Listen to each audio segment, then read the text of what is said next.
వేసిందట. వేసి ఆమె కూడా తత్తరపడుతున్నదట. ఆమె కూడా వెనక్కి వెళ్ళిపోతున్నాడు, సందేహిస్తున్నాడు. ఎందుకంటే నా స్వామిని ఇలాంటి రూపంలో నేను ఎప్పుడు కూడా చూడలేదు.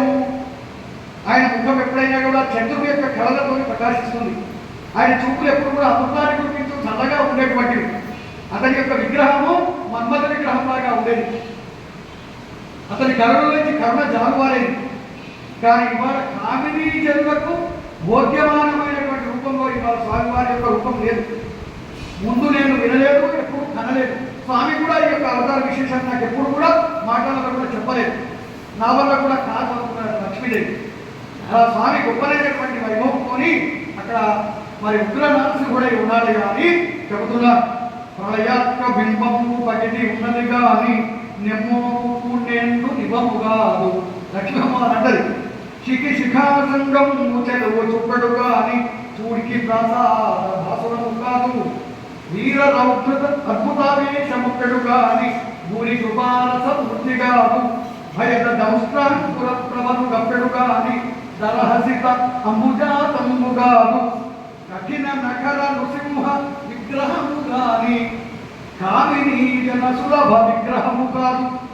విన్నదియు కాదు కొల్లి నే విష్ణు వలన కన్నదియు కాదు భీషణాకారమనుచు. వినలేదు కనలేదు అని లక్ష్మీ అమ్మవారు కూడా వెనక్కి వెళ్ళి భయపడి.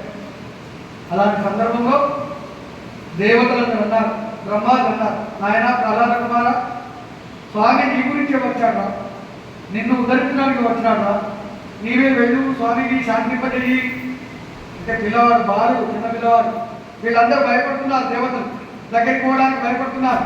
కానీ పిల్లవాడు వెళ్ళినాడు స్వామి దగ్గరికి. 2 పాదాలను శిరస్సు పెట్టినాడు, నమస్కారం చేస్తున్నాడు. ఎంత వైభవం, ఎంత అదృష్టం అండి! ఇలాంటి అదృష్టం ఎవరికి దొరుకుతుంది? జీవితంలో సాధ్యమవుతుందా?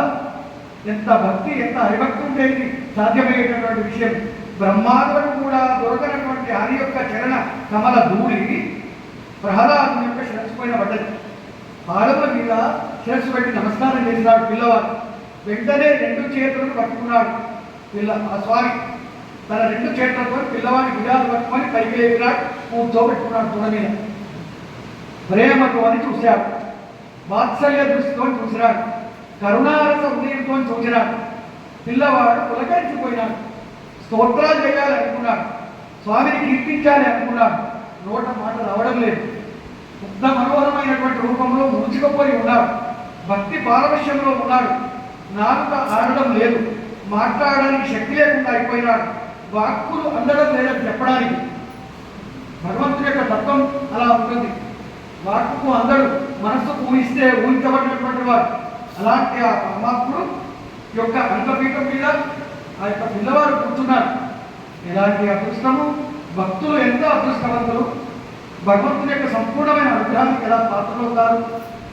కావున భక్తిని మించింది ఏమున్నది ఈ యొక్క లోకంలో? హరిభక్తిని మించినటువంటి వైభవం ఇంకేమైనా ఉంటుందా? ఎంత ప్రేమ ఉండాలి భగవంతుడి మీద, ఎలాంటి భక్తి ఉండాలి. ఆ భక్తి యోగంలో ఉన్న మాధుర్యాన్ని ప్రహ్లాదుడు చవి చూచినాడు, రుచి చూచినాడు, అనుభవించినాడు, మాటి మాటికి అనుభవించినాడు. అనేక పరీక్షలకు ఒగ్గినాడు. జీవితం అనే పోరాటంలో రణరంగంలో రాజునేరిపోయినాడు, ఉద్ధరింపబడ్డాడు అంటున్నారు. అప్పుడు ఆ యొక్క నృసింహస్వామి శిరస్సును స్పృశించినాడు. ఒకసారి పిల్లవాడికి దివ్యమైనటువంటి జ్ఞానం వచ్చింది, వాక్కు వచ్చింది. ఆ వాక్కుతోనే ఆ నరసింహస్వామి అనేక విధాలుగా స్తోత్రాలు చేసినాడు. స్వామి నా జన్మ ధన్యమైంది అన్నాడు. ఇన్నాళ్లకు నన్ను కరుణించినావా అన్నారు. యోగులకు యోగ దృష్టితో, యోగ చక్షువులకు కూడా లభ్యం కానటువంటి ఈ యొక్క దివ్యమైనటువంటి ఈ యొక్క మంగళ విగ్రహాన్ని నేను వాళ్ళు దర్శించగలిగాను కదా, నేను ఎంత పుణ్యం చేసుకున్నానో అంటాడు పిల్లవాడు. నా తండ్రి అమాయకు, నీ అంత వైరభావం పెట్టుకున్నటువంటి వాడి అక్కడ పడిపోయినాడు. నేను ఈ బ్రహ్మాది దేవతలందరూ కూడా నీ యొక్క రూపాన్ని దర్శించి భయపడుతున్నారు. నిన్ను చూసి భయపడాల్సిన అవసరమే ఉన్నది ప్రభు అంటున్నారు. దుస్తరమైనటువంటి దుర్భరమైనటువంటి ఈ యొక్క సంసారం అనేటువంటి సముద్రాన్ని చూసి భయపడాలి. అనేకమైన బంధాలతో కూడా ఈ సంసార తరంగాలకు ఆడుకోట్లకు భయపడాలి. కానీ సంసారంలో దాటించే నిన్ను చూసి భయపడంలో అర్థమే ఉన్న స్వామి అని ఆ భగవంతుని కీర్తించినాడు. సంసార వృక్షాన్ని అంతా కూడా వర్ణించి చెప్పినాడు ప్రహ్లాదు. అనేకమైనటువంటి తాత్విక విషయాలను అక్కడ ప్రసంగించినాడు. జీవుడి యొక్క అవస్థల గురించి మాట్లాడాడు. గర్భంలో ఉన్నటువంటి శిశువు పురుడు పోసుకొని తిరిగి భూమాత గర్భంలోనికి పోయేదానిక ఎన్ని వికారాలు చెందుతాయో అన్ని వికారాల గురించి మాట్లాడాడు. అలా మాట్లాడి స్వామిని కీర్తించినాడు. ఇస్తే నరసింహ స్వామి సంతోషించినాడు. ప్రశాంతమైనటువంటి చిత్తం కలిగిన వాడైనా కోపాన్ని ఉపసంహరించినాడు.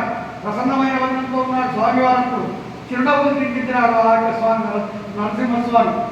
స్వామి అంటున్నాడు, నాయన ప్రహ్లాద నీకోసమే వచ్చినాను నేను, ఏం వరాలు కావాలో కోరుకోరా తండ్రి అన్నాడు. పిల్లవాడికి ఏం కోరుకుంటాడు? తండ్రి వైపు చూసినాడు. వాడికి ఎప్పుడో మోక్షాన్ని ఇచ్చినా కూడా బాధపడుతున్నాడు. వచ్చిందే హిరణ్యకశిపుడి సంహారం. జయ విజయం హిరణ్యాక్ష హిరణ్యకశిపుడు ఒక జన్మ అయిపోయింది. వాళ్ళు ఉద్ధరింపబడ్డారు. ఇంకా ఎవరాలు కావాలో కోరుకోరా అన్నారు. స్వామి మీ దర్శనమే గొప్ప వరం. ఎన్ని జన్మలలో కూడా కలవరపడుతూ ఈ జీవితాన్ని గడిపాను. ఇవాళ కలవరమంతా పోయింది. మీ పాదం నేను ఆశ్రయించగలిగిన ఇంతకంటే